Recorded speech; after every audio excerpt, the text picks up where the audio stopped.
What terrified you as a kid that isn't scary now? My grandmother's wallpaper at night. Every time I have a ghost dream, it's always in my grandma's house. And always in the room with the rose wallpaper. No idea why. This is creepy as H and I like it. Opening the shower curtain. I was sure there was some monster or murderer waiting for me behind it. I saw a funny tweet once saying something like not sure what my plan was ever gonna be after I flung open the shower curtain and did find a murderer there. Get murdered. No plan required. Catching fire. Don't get me wrong. I don't want to get set on fire at all. But the amount of stop, drop, and roll lessons I got in kindergarten made me think this was going to be a once a year thing at minimum. Wow. I hadn't even thought about how much they drilled this into us. Better safe than sorry, yeah. But man, it did kinda freak me out. My bedroom as a kid was a den converted into a bedroom/laundry room, and one wall was covered in a black mirror with gold paint flecks. Very 70s. But at night the shadows combined with the dark glass and paint made me imagine faces, figures, etc. It really scared me, and I would line up my stuffed animals along my bed to protect me. I too was protected by a line of stuffed animals. The monsters didn't get me, so it must have worked. I did somewhat the same thing, but I made forts out of Jenga bricks, Legos, and toy soldiers to protect me in my sleep. I had imaginary friendly monsters who protected me from the bad monsters. Not only did I have armed, loyal stuffed animals, but I also had fireworks in the corners of my room to trick monsters that they were motion detecting explosives. Bees and wasps. To be honest, I still prefer they don't buzz around me, but when I was little I remained a safe 5 meters away from them. A bee landed on me while I was outside today. I just stayed calm and didn't move much, and he went along on his way. Meanwhile, wasps. I'm still terrified of wasps. I've only been stung once. It was by a bee in 4th grade when I was sitting down listening to the teacher. I wasn't moving in the slightest, but that little F still stung me. Over a decade later I'm still terrified of them. My mum gave me advice as a kid that if a wasp comes near you, rather than run away, you should just stay very still. So, the next time a wasp buzzed round me, I did as she said. It then very kindly flew onto my face and decided to take a stroll. It flew off, then back again, and continued having a nice dance across my vulnerably exposed flesh. Meanwhile, I was terrified, eyes closed and breathing as quietly as I possibly could to avoid inciting its anger. But there's only so long you can stand a murder fly crawling across you with the promise of impending pain. So the third time it blessedly left my face and continued to buzz around my head, I ran away apenmouthed and screaming, shot into my house, and slammed the door. It was much more effective, and is the method I continue to use to this day. No one will ever dissuade me otherwise. Edit. Bonus story. My dad is the exact opposite of me and is incredibly blasé about wasps and bees, as in, to a fault. We had a wasp nest in our garden one summer. It was a terraced garden and they tucked themselves inside a hole on the ground of the 2nd level. So, my dad, in his infinite wisdom, decided to get the handheld hoover and suck those little bastards up. Naturally, the wasps didn't like that too much. Those not sucked up into the swelling vortex of death swarmed out of the nest and stung his legs to bits in an angry fury.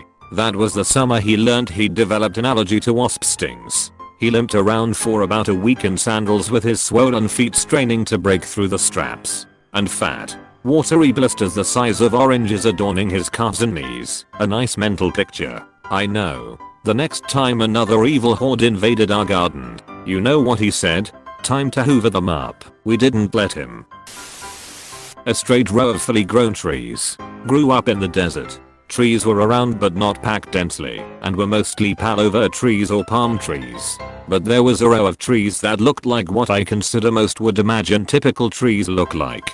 And that one row of trees was also in close proximity to a large prison. My brother told me that's where Mr.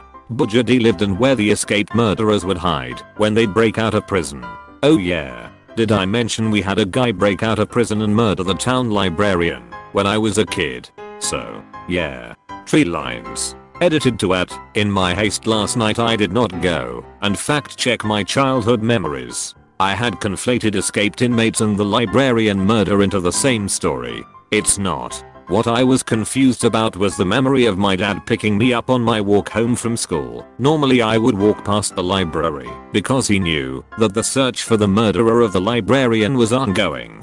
And there were a few times we locked down the school and the rumor mill was that there was a prisoner escape. I have no idea on how I could verify that or not. Although, there have been prisoners that have taken correctional officers as hostages and a librarian at the prison as a hostage in attempts to escape. Mr. Budgety, like from the Disney movie, yep. It was his retirement home after his acting gig. He played himself. Obviously. Serious typecasting in those movies. Thunderstorms. I used to hide under the covers and could only run from the room between flashes. Now I will sit at the window and watch. I love a good thunderstorm now. All it took was a very weird 9-ish-year-old me to stand at the window during a big storm and yell things like, "Is that all you've got?" Yeah. Kinda like Lieutenant Dan, but before I ever saw Forrest Gump. When I was a teenager I was home alone a lot. So when it would storm I'd run over to the neighbors.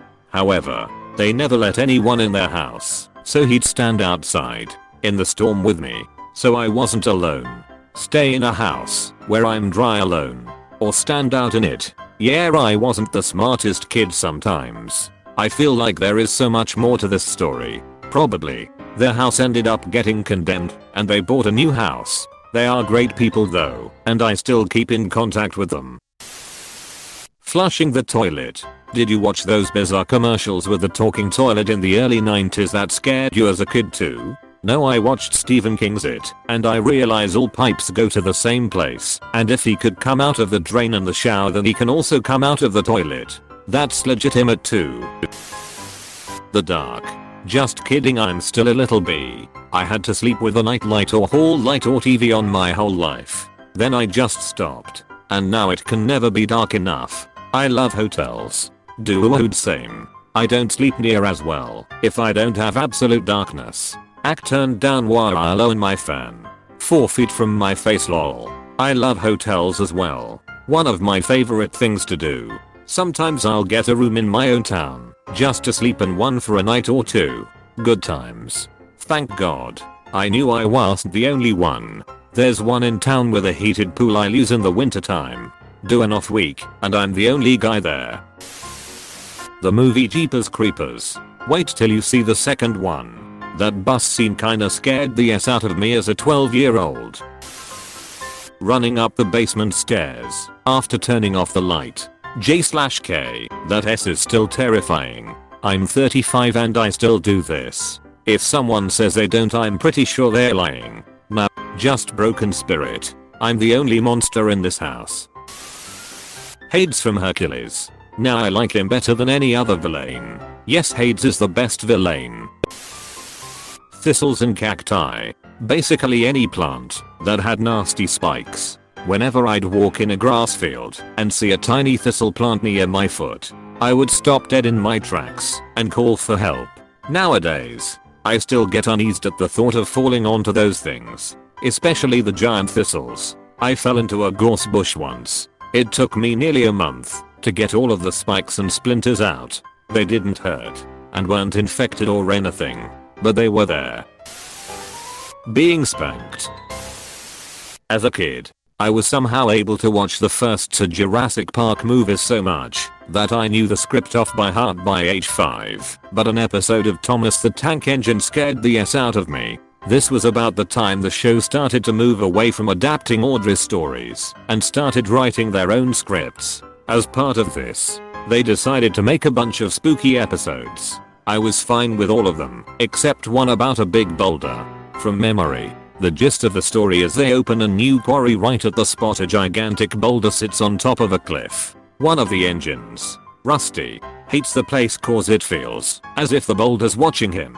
Eventually, they destabilize the cliff enough that the boulder drops onto the tracks and you have a series of Indiana Jones style chases. So what exactly was so scary about it? Simple really, the boulder had a face. Now I know you're wondering, but don't all the trains have faces? Yeah, but their faces are distinct from the rest of them to the point you can tell they are meant to have faces. The thing with the boulder is that it didn't consistently have a face. It only has a face at a couple of points in the episode that randomly appears. So it's a normal rock. Normal rock, and then bam, it's a rock with a very angry face. I think it was the inconsistency of whether the rock was sentient or not that freaked young me out. After confessing this to a friend as an adult, I ended up finding the episode on YouTube and just laughing at how ridiculous it was being scared of it. The greatest irony of all, I went from being terrified of a rock to getting a degree in geology. Sodder, from the older episodes, is pure nightmare fuel. My kid was really into Thomas, just before it became less dystopian. One birthday I found myself buying him the official Thomas collapsing bridge, and couldn't believe it. 10 years later, my kids will still drag out all those old tracks and accessories, and go to town building complex layouts. So I definitely got my money's worth.